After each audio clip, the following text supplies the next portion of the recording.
Kelanjutan sepur kilat hingga timur Jawa semakin terang. Tiongkok dikabarkan akan kembali menggarap proyek kereta cepat Jakarta-Surabaya. Pemerintah menyebut bunga yang ditawarkan Tiongkok lebih murah dibandingkan dengan negara lain. Lantas, seberapa perlukah Indonesia dengan kehadiran kereta cepat Jakarta-Bandung? Akankah proyek ini ke depannya akan membebani negara dengan tumpukan utang? Dan untuk membahas hal ini sudah bergabung melalui sambungan virtual Ketua Institusi Studi Transportasi Dharma Ningtyas. Selamat pagi Pak. Selamat pagi Mas Yudi dan para pemirsa CNN. Ya Pak, ini ada kabar lagi nih terkait dengan kereta cepat. Nah, setelah rute Jakarta-Bandung sudah beroperasi, sepertinya kali ini pemerintah punya rencana untuk kereta cepat ke kawasan Indonesia Jawa Timur, salah satunya Jakarta-Surabaya, dan bekerja sama dengan Tiongkok. Bagaimana Anda melihat rencana pemerintah ini Pak? Ya, saya memang melihat apa respon dari masyarakat termasuk para pejabat negara dengan berhasilnya atau dioperasikannya kereta cepat Jakarta-Bandung itu mendorong mereka untuk melanjutkan ke Surabaya. Tetapi saya punya catatan mendasar. Pertama, kalau mau dilanjutkan ke Surabaya berarti Pak Jokowi mengingkari apa yang menjadi komitmen beliau di awal bahwa mereka akan membangun Indonesia. Tapi kalau ini dibangun di Jawa berarti tetap Jawa sentris. Dan itu saya kira tidak adil. Indonesia itu tidak hanya Jawa.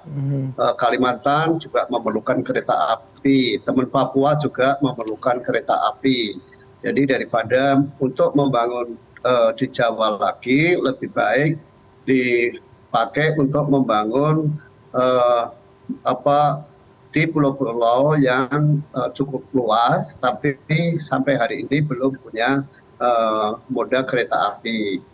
Di Jawa ini apapun itu sudah berlebih infrastrukturnya. Jadi kalau dibangun di Jawa itu punya efek buruk. Pertama, Jawa ini kan sebetulnya lahan subur untuk pertanian dan cadangan air baku. Kedua, sudah ada infrastruktur pembangunan infrastruktur tol Trans Jawa, pesawat terbang yang cukup bagus. Jadi itu nanti akan saling mematikan. Dan kalau dibangun kereta cepat, nanti kan itu tidak mau ada dua kemungkinan, layang atau bawah terowongan. Kalau layang berarti akan memakan ruang kanan kiri yang cukup luas dan itu adalah lahan pertanian. Jadi lahan pertanian kita Jawa akan semakin hilang, termasuk juga cadangan air bakunya, sehingga kita ke depan akan menghadapi ancaman kekurangan pangan dan kekurangan cadangan air baku. Ini yang saya kira harus dipikirkan oleh pemerintah. Jadi jangan hanya membangun Jawa saja lah. Jawa itu sudah lebih dari infrastrukturnya. Itu yang keberatan saya pertama. Yang kedua pasti akan menggunakan APBN. Kenapa? Ya kita cek saja bagaimana KCJB atau kereta cepat Jakarta-Bandung. Toh akhirnya itu menggunakan APBN. Dan kalau toh mereka beralasan swasta, oke, kita tanya swasta mana yang bisa. Misalnya di Jakarta, di Indonesia kan ada PT KAI operatornya. PT KAI punya anggaran untuk membangun kereta cepat Jakarta Bandung Surabaya enggak gitu. Saya kira mereka akan saat ini masih terbebani untuk operasional KA cepat Jakarta Bandung misalnya. Jadi kita tanya siapa swasta yang mau untuk invest membangun kereta cepat ini. Akhirnya ujung-ujungnya adalah pemerintah.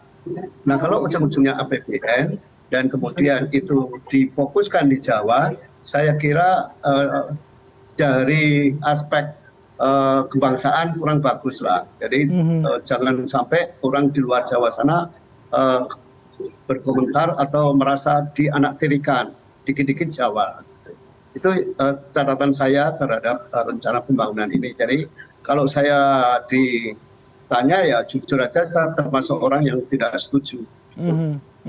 Pak, tapi ada yang mengatakan kereta cepat ini bisa membantu pertumbuhan ekonomi, terutama wilayah-wilayah yang dilalui kereta cepat. Kemudian kedua adanya bunga yang murah terhadap Tiongkok bagi Indonesia untuk investasi. Apakah Bapak melihat variabel ini bisa menjadi pertimbangan pemerintah tetap meneruskan rencana ini, Pak? Nalarnya bagaimana? Namanya aja kereta cepat, ya. Namanya kereta cepat. Mereka stasiun-stasiunnya kan juga terbatas. Jadi efek ekonominya di mana? Efek kita lihat misalnya yang Jakarta Bandung, toh belum juga melahirkan misalnya pertumbuhan-pertumbuhan baru di dekat-dekat stasiun kan belum gitu. Jadi itu lama, itu yang pertama. Yang kedua tadi itu dia akan memakan tanah-tanah hijau yang saat ini untuk lahan pertanian dan cadangan air baku, dan di situ kan dekat pemukiman. Nah kalau lahannya dipakai untuk rute atau lintasan kereta cepat, penduduknya kan juga harus minggir. Nah, kalau penduduknya harus minggir, jadi bagaimana mereka akan menikmati pertumbuhan ekonomi di sekitar kawasan itu. Jadi saya kira agak susah.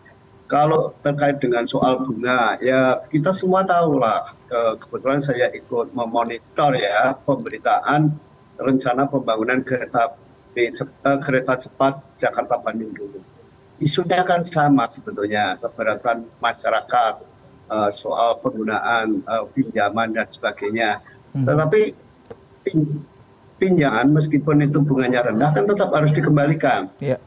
Nah kalau biaya atau pendapatan dari tiket dan optimalisasi aset di sekitar stasiun dan kereta tidak mencukupi untuk biaya operasional, kan berarti capex-nya atau investasinya kan juga diambilkan dari APBN gitu, dan itu akan membebani negara. Kecuali itu yang masyarakat juga harus tahu, meskipun itu utang swasta, kan bayarnya pakai devisa negara. Jadi misalkanlah ya ada swasta yang tertarik, dan pada saat jatuh tempo utang harus dibayar, kan tetap memakai devisa negara, sehingga itu tetap akan membebani negara gitu.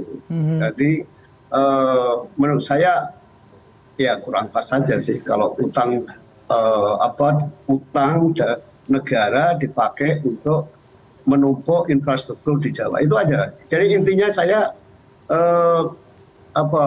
kebutuhan kereta cepatnya ya boleh dikatakan boleh butuh, meskipun juga nggak terlalu kalau Jawa.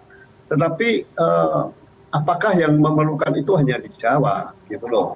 Apakah saudara-saudara kita yang di Sumatera, di Kalimantan, di Papua sana yang pulau-pulaunya luas, di Sulawesi tidak memerlukan? Kan juga memerlukan.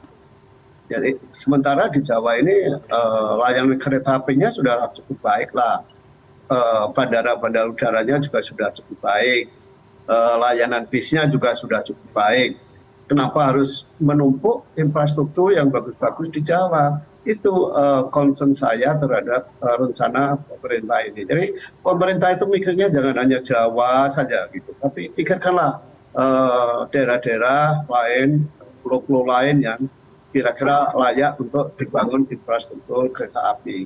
Bahwa misalnya membangun di luar Jawa belum banyak penumpangnya, ya kalau kita lihat zaman Belanda abad 19 membangun kereta api di Pulau Jawa juga penduduknya belum sebanyak ini, tetapi dari banyak pengalaman, infrastruktur transportasi yang baik itu dapat menarik masyarakat untuk tinggal di daerah sekitarnya gitu. Jadi misalnya di Pulau Sumatera, di Kalimantan, di Papua terdapat infrastruktur transportasi kereta api yang cepat, nyaman, aman, selamat, pasti juga orang akan berbondong-bondong ke sana, apalagi di Jawa sudah padat penduduknya. Jadi cara berpikir pemerintah itu semestinya harus lebih luas.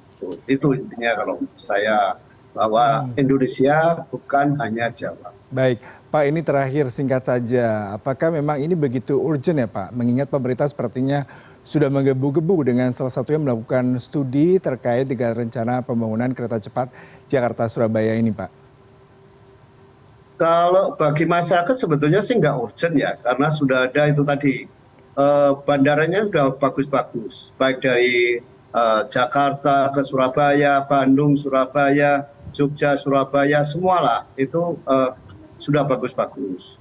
Layanan kereta apinya sekarang kereta api reguler yang dijalankan oleh PT KAI juga sudah dipercepat perjalanannya. Kalau dulu bisa sampai 11 jam atau 9 jam, sekarang bisa 8 jam. Di lintas utara sudah ada double track Jakarta Surabaya. Lintas selatan itu tinggal sedikit saja di wilayah Jawa Timur sana yang belum double track. Nah, menurut saya menyelesaikan double track di lintas selatan itu jauh lebih urgen dibandingkan dengan membuat kereta cepat Bandung Surabaya untuk melanjutkan kereta cepat Jakarta Bandung. Kalau organ bagi pemerintah mungkin ya karena sudah terlanjur janji dengan Tiongkok gitu. Tetapi kalau organnya masyarakat saya kira enggak lah gitu. Termasuk juga organnya bagi operator kereta api juga enggak gitu. Jadi yang melihat organ itu pemerintah yang mungkin sudah kadung janji kepada Tiongkok untuk memberikan proyek pada mereka. Jadi ujung-ujungnya ya proyek saja gitu loh. Mumpung masih ada kesempatan bikin proyek, ya bikin proyek gitu, tapi tidak untuk kemaslahatan berbangsa dan bernegara. Baik, terima kasih Pak Darmaning Tias untuk perbincangannya pagi ini. Salam sehat selalu Pak. Ya.